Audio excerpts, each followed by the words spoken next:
ಇಂದೇ ಡೌನ್ಲೋಡ್ ಮಾಡಿ ಮತ್ತು ನಿಮ್ಮ ನೆಚ್ಚಿನ ಶೋಗಳನ್ನ ಆನಂದಿಸಿ. ಎಲ್ಲಮ್ಮ ನಿಮ್ಮ ಅತ್ತೆ ಮಾವ ಯಾರು ಕಾಣಿಸ್ತಾ ಇಲ್ಲ?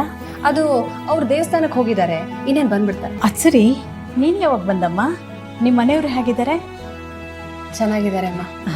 ಅದು ಸ್ವಲ್ಪ ಬೇಜಾರಾಗ್ತಾ ಇತ್ತು ಮನೆಯಲ್ಲಿ, ಅದಕ್ಕೆ ಒಂದೆರಡು ದಿವಸ ಹೀಗೆ ಅತ್ತೆ ಮಾವನ ಜೊತೆ ಇದ್ಬಿಟ್ಟು ಹೋಗೋಣ ಅಂತ ಬಂದೆ. ವೀಣಾ ಹೇಳ್ತಿರೋದು ನೋಡಿದ್ರೆ ಏನೋ ಸಮಸ್ಯೆ ಆಗಿರೋ ಥರ ಇದೆಯಲ್ಲ.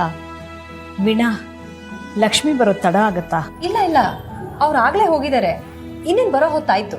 ನಮ್ಮ ಲಕ್ಷ್ಮಿ ದೇವಸ್ಥಾನಕ್ಕೆ ಹೋದ್ರೆ ಅಲ್ಲೇ ಇದ್ಬಿಡ್ತಾಳೆ. ಅವಳು ಮೊದಲಿಂದನೂ ಹಾಗೇನೆ. ಹೌದಮ್ಮ. ಸರಿ, ನೀವು ಕೂತೀರಿ, ನಾನು ನಿಮಗೆ ಮಜ್ಜಿಗೆ ಮಾಡ್ಕೊಂಡು ತಗೊಂಡ್ಬರ್ತೀನಿ. ಏನು ಬೇಡ ವೀಣಾ, ನೀನು ಕೂತ್ಕೋ. ಸರಿ, ಹಾಗಿದ್ರೆ ನೀವು ಹೀಗೆ ನನ್ನ ಜೊತೆ ಮಾತಾಡ್ತಾ ಕೂತೀರಿ, ಅಡುಗೆ ಮಾಡಿಬಿಡ್ತೀನಿ. ಅತ್ತೆ ಮಾವ ಬಂದಮೇಲೆ ಎಲ್ಲರೂ ಒಟ್ಟಿಗೆ ಕೂತು ಊಟ ಮಾಡೋಣ. ಏನು ಬೇಡ, ನೀನು ಆರಾಮಾಗಿ ಕೂತ್ಕೊಂಡು ನನ್ನ ಜೊತೆ ಮಾತಾಡು. ಆಮೇಲೆ ಭಾವನಾ, ವೆಂಕಿ, ಚೆಲ್ವಿ ಅವರೆಲ್ಲ ಹೇಗಿದ್ದಾರೆ? ಅಮ್ಮ, ನಮ್ಮ ಮನೆಯಲ್ಲಿ ಅತ್ತೆ ಮಾವನ್ ಬಿಟ್ಟರೆ ಚೆನ್ನಾಗಿರೋ ಗಂಡ ಹೆಂಡತಿ ಅಂದರೆ ನಮ್ಮ ವೆಂಕಿ, ಚಲ್ವಿ ಇಬ್ಬರೇ ನೋಡಿ.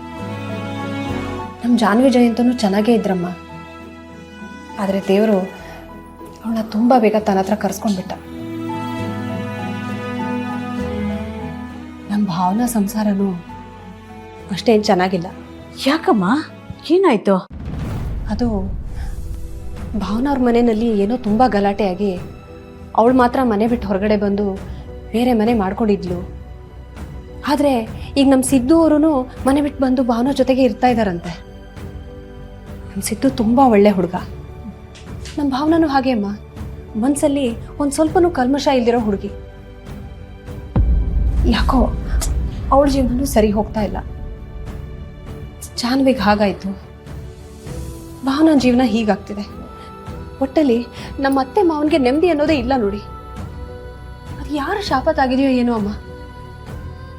ನಮ್ಮ ಮನೆಯಲ್ಲಿ ಯಾರೂ ಸಂತೋಷವಾಗಿಲ್ಲ, ಯಾರ ಮುಖದಲ್ಲೂ ನಗು ಇಲ್ಲ.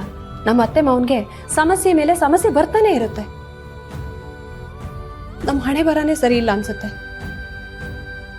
ಅಯ್ಯೋ, ನನ್ನ ನೋಡಿ, ಈ ಪಾಪ ನಮ್ಮ ಅತ್ತೆನ ಮಾತಾಡ್ಸಕ್ಕೆ ಅಂತ ಬಂದರೆ ನಾನು ನಮ್ಮ ಸಂಸಾರದ ಗೋಳನ್ನೆಲ್ಲ ನಿಮ್ಮ ಹತ್ರ ಹೇಳ್ಕೊತಾ ಕೂತ್ಬಿಟ್ಟೆ, ಕ್ಷಮಿಸಿ. ಹಾಗೇನು ಅನ್ಕೋಬೇಡ ವೀಣಾ, ನಾನೇನು ಬೇರೆಯವಳ ಹೇಳು. ಅಲ್ಲ ವೀಣಾ, ಆಗ್ಲಿಂದ ಎಲ್ರ ಬಗ್ಗೆ ಹೇಳ್ದೆ, ನಿನ್ನ ಗಂಡನ ಬಗ್ಗೆ, ಮನೆ ಬಗ್ಗೆ ಏನೂ ಹೇಳಲೇ ಇಲ್ಲ. ಯಾಕಮ್ಮ, ಏನಾದರೂ ಸಮಸ್ಯೆನಾ? ಸಮಸ್ಯೆ ಯಾರ ಜೀವನದಲ್ಲಿಲ್ಲ ಹೇಳಿ ಅಮ್ಮ.